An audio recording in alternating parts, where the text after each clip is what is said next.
Hello बच्चों, कैसे हो आप सब। आज मैं इस वीडियो में लेकर आया हूँ एक्सरसाइज का क्वेश्चन जो है क्लास 12 केमिस्ट्री का सेकेंड चैप्टर का क्वेश्चन।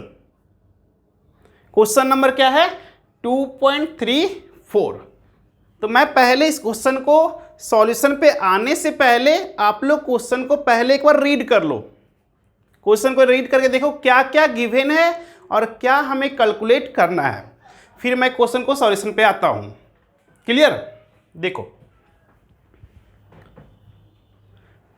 तो आप लोग क्वेश्चन को एक बार रीड कर चुके होंगे।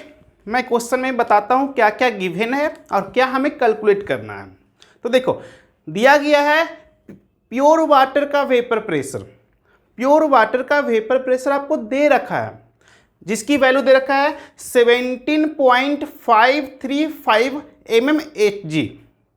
ठीक है, पहला क्या दिया हुआ है बाबू, प्योर वाटर का वेपर प्रेशर दे रखा है।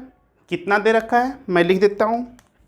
देखो vapour pressure of pure water, pure water कितना दे रखा है 17.535 mmHg। ठीक है, ये तो प्रेशर का यूनिट हो गया। ठीक है, मिलीमीटर मरकरी। और आपको बोला गया है कि हम 450 ग्राम ऑफ वाटर लेते हैं। क्या लेते हैं बच्चों, 450 ग्राम ऑफ वाटर लेते हैं। 450 ग्राम क्या लिया गया है, वाटर लिया गया है। और उसमें 25 ग्राम ग्लूकोज को ऐड करना है। क्या करना है बाबू, 25 ग्राम ग्लूकोज को ऐड करना है। तो ऐड करने से आपको मिल गया शरबत किसका, ग्लूकोज का, मतलब सॉल्यूशन बन गया। क्लियर। अब आपसे क्वेश्चन में यही पूछा गया है कि जब हम 25 ग्राम ग्लूकोज को 450 ग्राम वाटर में मिलाते हैं तो बताओ वाटर की वेपर प्रेशर क्या होगा। इसका मतलब या तो बोल लो कि 25 ग्राम 450 ग्राम वाटर में मिलाकर क्या वाटर का वेपर प्रेशर होगा, या तो बोल सकते हो डायरेक्ट कि हमें बोला गया है वेपर प्रेशर सॉल्यूशन की। क्या बोला गया है, वेपर प्रेशर ऑफ सॉल्यूशन को कैलकुलेट करने के लिए। ठीक है, तो देखो क्या मैं बोल रहा हूं बाबू, 25 ग्राम ग्लूकोज को 450 ग्राम ऑफ वाटर में मिलाया गया है और बोला गया है कि वाटर का वेपर प्रेशर बताओ। मिलाने के बाद वैसे क्या बन गया, वो सॉल्यूशन बना। तो हम डायरेक्ट ये भी तो बोल सकते हैं कि वाटर की वेपर प्रेशर निकाल लो मिलाने के बाद, या फिर सॉल्यूशन की वेपर प्रेशर निकाल लो। बात क्या है, एक ही है। क्लियर। तो हम यहाँ पे क्या कैलकुलेट करने बोला गया है, तो वेपर प्रेशर ऑफ सॉल्यूशन। क्या कैलकुलेट करने बोला गया है, vapour pressure of solution. Clear. तो देखो कितना होगा यहां पे, ये तो क्वेश्चन में पूछा ही गया आपसे। क्लियर। अब देखो यहां पे क्या होगा और क्या क्या गिवन है बाबू। तो आपको साफ साफ मैंने यहां समझाया कि 25 ग्राम ग्लूकोज को ऐड करना है। तो मास ऑफ ग्लूकोज गिवन है, मास ऑफ ग्लूकोज क्या है, गिवन है। क्लियर। मास ऑफ ग्लूकोज क्या है, गिवन है। कितना है बच्चों, तो 25 ग्राम है ना। और देखो वाटर का भी दे रखा है, क्या अमाउंट दे रखा है। तो मास ऑफ वाटर कितना हो जाएगा, 450 ग्राम हो जाएंगे, है ना। अब देखो निकालना है वेपर प्रेशर ऑफ सॉल्यूशन। तो समझना, हमें रॉल्स लॉ पढ़ाया गया है, सॉल्यूशन चैप्टर में रॉल्स लॉ पढ़ा चुके हैं। ठीक है, तो रॉल्स लॉ में सिखाया गया है, रॉल्स लॉ दो के लिए होता है, एक लिक्विड सॉल्यूशन के लिए और दूसरा सॉलिड लिक्विड सॉल्यूशन के लिए। रॉल्स लॉ किसके लिए होता है बाबू, लिक्विड सॉल्यूशन के लिए, और एक होता है सॉलिड लिक्विड सॉल्यूशन के लिए। क्लियर। तो देखो यहाँ पे वाटर लिक्विड हो गया, वाटर क्या हो गया, लिक्विड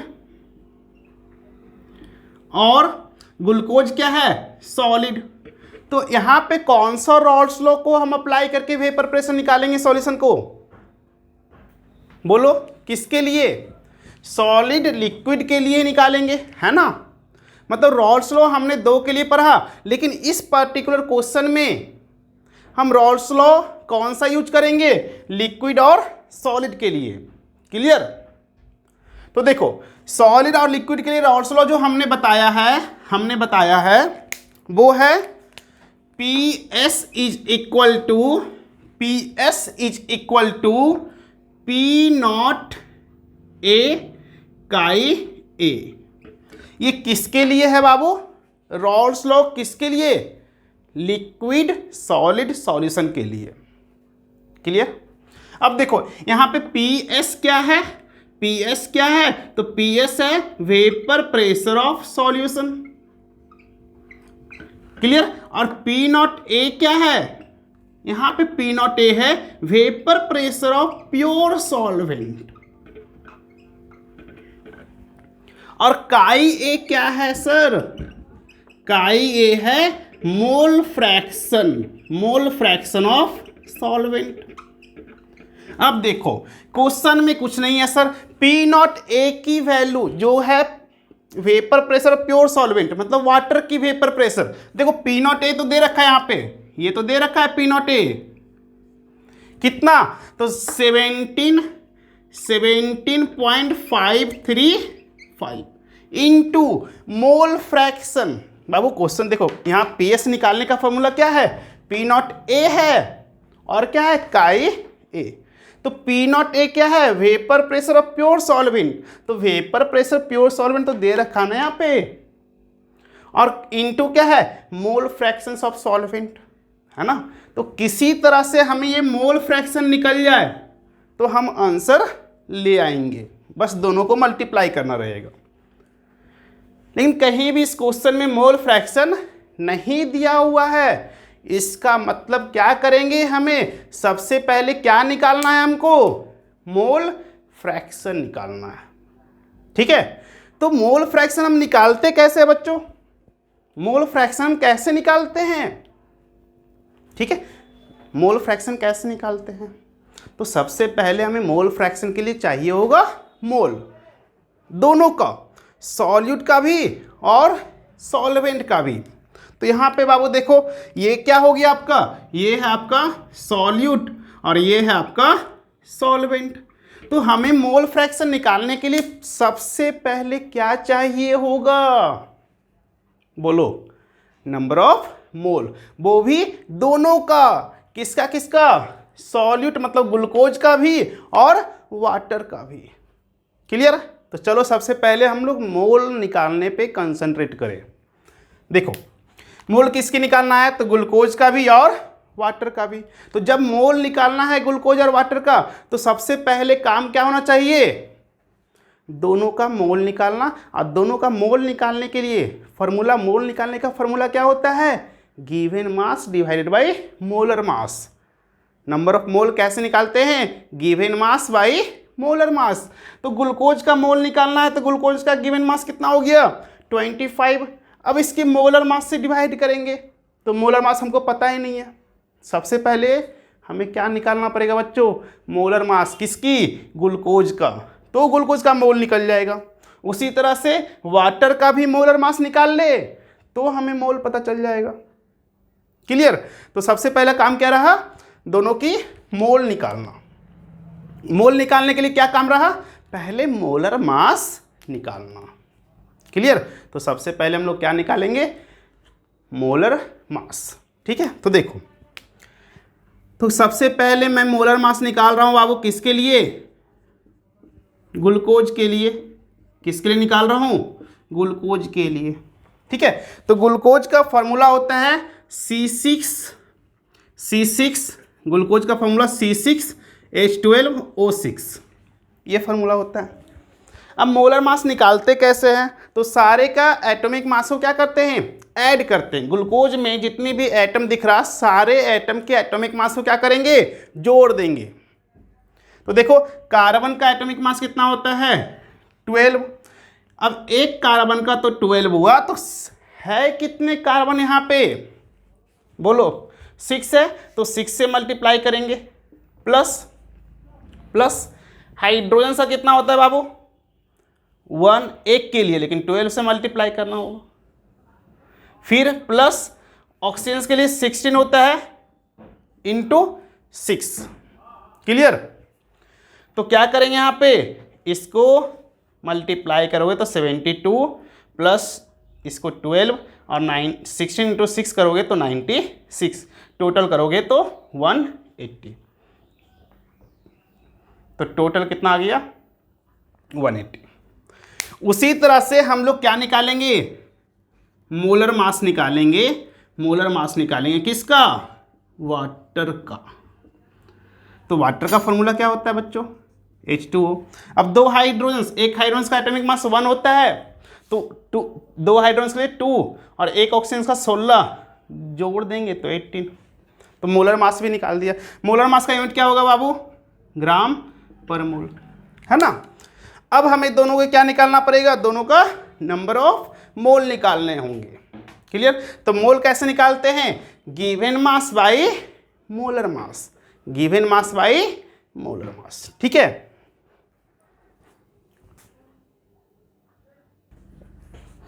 चलो।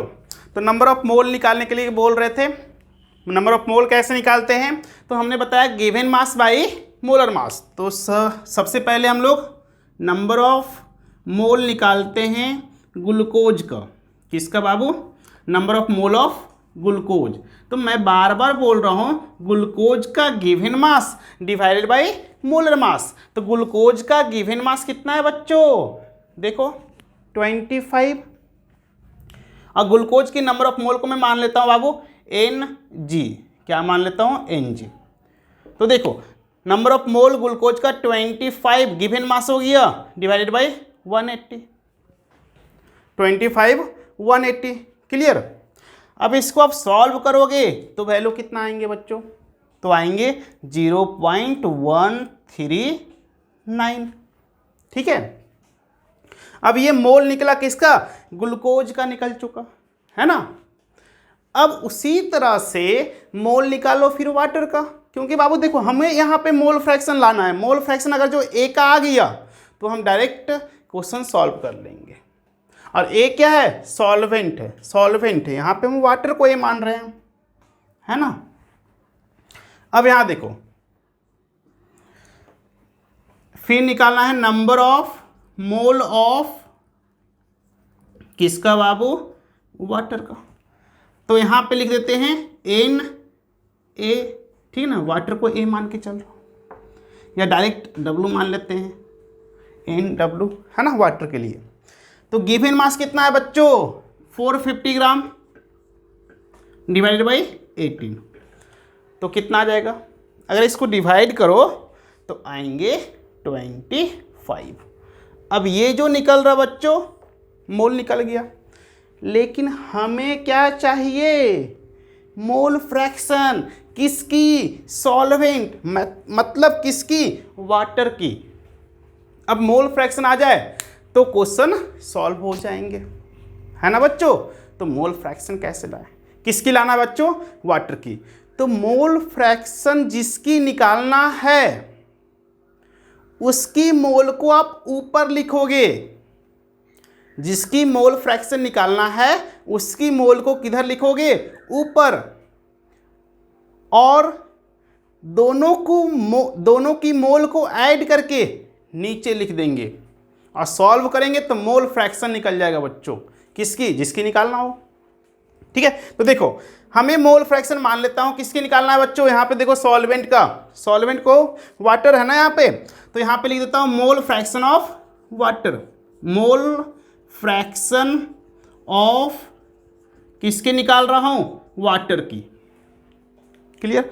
तो बाबू जब मोल फ्रैक्शन ऑफ वाटर निकालेंगे तो निकालने का फॉर्मूला क्या है?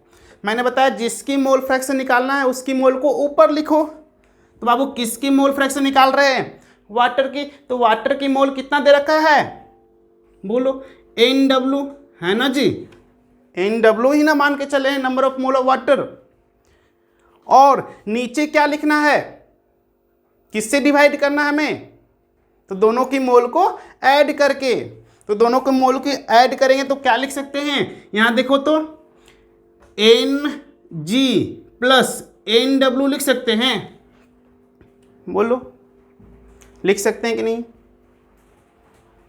क्या जिसकी मोल फ्रैक्शन निकालना है उसकी मोल को ऊपर और दोनों को मोल के ऐड करके डिवाइड दे दो उससे नीचे। ठीक है, तो अब इसको सॉल्व करना है हमको, उसको सॉल्व करना है बच्चों। तो देखो कैसे सॉल्व करेंगे, इज इक्वल टू, देखो तो बच्चों, number of mole of water कितना आया है 25, number of mole of water कितना आया है 25 आया ना बच्चों। और नीचे क्या करते, दोनों को मोल के ऐड करके लिखते हैं। तो देखो ग्लूकोज का मोल आया हुआ है कितना 0.0139 प्लस 25 वाटर की मोल।